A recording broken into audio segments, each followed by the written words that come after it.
Welcome to the Wellness Lab Digest, where we help you to absorb powerful, life-changing insights from top wellness experts with our daily bite-sized wellness podcast summaries. Each episode is packed with distilled, powerful takeaways to boost your health and well-being.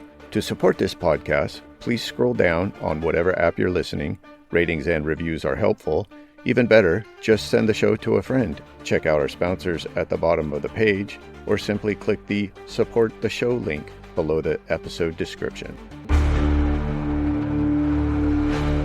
You know what's wild? There's this ancient herb that's being called nature's Ozempic, and studies show it might work just as well as one of our most trusted diabetes medications.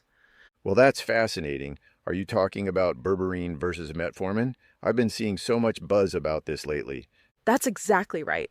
And here's what's really interesting. A massive study with over 4,000 diabetes patients found that Berberine actually outperformed Metformin on several key measures of blood sugar control. Hold on, though. How is it possible that an herbal supplement could match or even beat a medication that doctors have relied on for decades?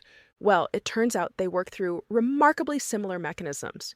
Both reduce glucose production in the liver, limit glucose absorption in the intestines, and enhance insulin sensitivity. The key difference is that Berberine seems to have additional anti-inflammatory properties. You know what I find really intriguing about this? The fact that we're seeing this convergence between ancient medicine and modern pharmaceuticals. I mean, Berberine has been used in traditional Chinese medicine for centuries. Exactly right.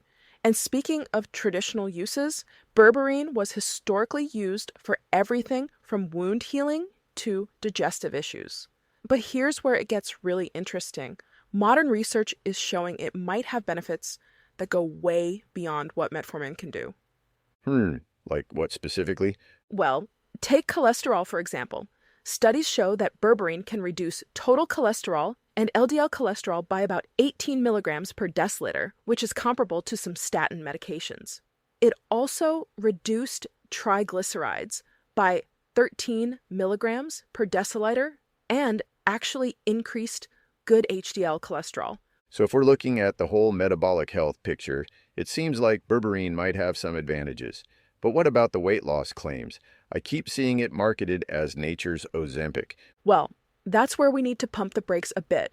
The research shows Berberine users lost about 2 pounds over 2 to 6 months, while Metformin users lost about 4.6 pounds over 3 years. Not exactly revolutionary numbers. That's nowhere near what people see with Ozempic. I think it's important people understand that.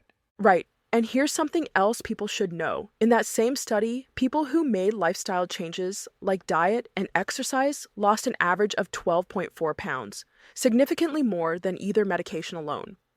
You know what else caught my attention in the research? The potential benefits for women with PCOS. Could you explain more about that? Oh yes, this is fascinating. Both compounds help with PCOS, but Berberine seems to be particularly effective at reducing elevated testosterone levels. And get this, when they used both Berberine and Metformin together, they saw a dramatic decrease in testosterone levels, about 11.5 nanograms per deciliter. Well, that's really significant for women struggling with PCOS symptoms, but let's talk about side effects, because that's often what makes or breaks a treatment for people. Absolutely right. Metformin is known for causing some pretty uncomfortable gastrointestinal issues, nausea, diarrhea, vomiting. Berberine can cause similar issues, but typically milder, with constipation being the main complaint. Though interestingly, Berberine might actually improve gut health in some ways, right? Yes, and this is where it gets really interesting. There's currently a study comparing Berberine to rifaximin, an antibiotic used for treating SIBO. Previous research found that herbal formulas containing Berberine worked just as well as antibiotics for resolving bacterial overgrowth. That's fascinating, but I imagine quality control might be an issue with Berberine supplements. That's a crucial point. While Metformin is FDA regulated with standardized dosing, Berberine supplements can vary widely in quality. You really need to look for third-party tested products manufactured under good manufacturing practice guidelines. And what about cost considerations? That's often a major factor for people. Well, Metformin is generally very affordable as a generic medication. Quality Berberine supplements typically run about $1 per day, but prices can vary significantly. And here's something important. Insurance will cover metformin, but typically won't cover berberine supplements. So it really comes down to individual circumstances and preferences, doesn't it? Exactly. If someone has diagnosed diabetes, metformin might be the better choice because it's standardized, regulated, and covered by insurance. But for someone looking to improve metabolic health or who prefers natural approaches, berberine could be worth exploring. Though it seems like the research supports using both in some cases, especially for conditions like PCOS. Right.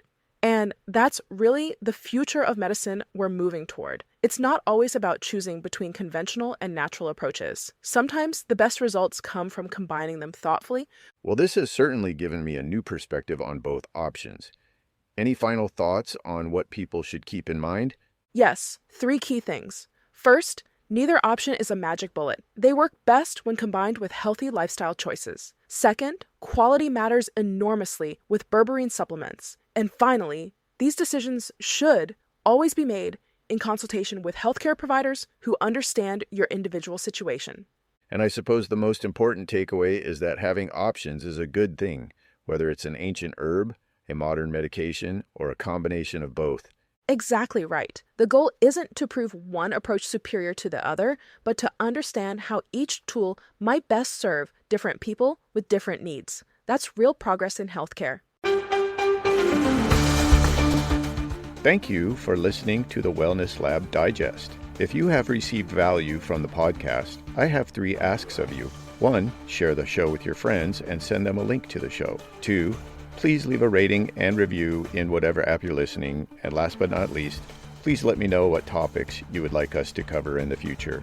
You can contact me by sending me a message using the Send Us a Text link below the episode description.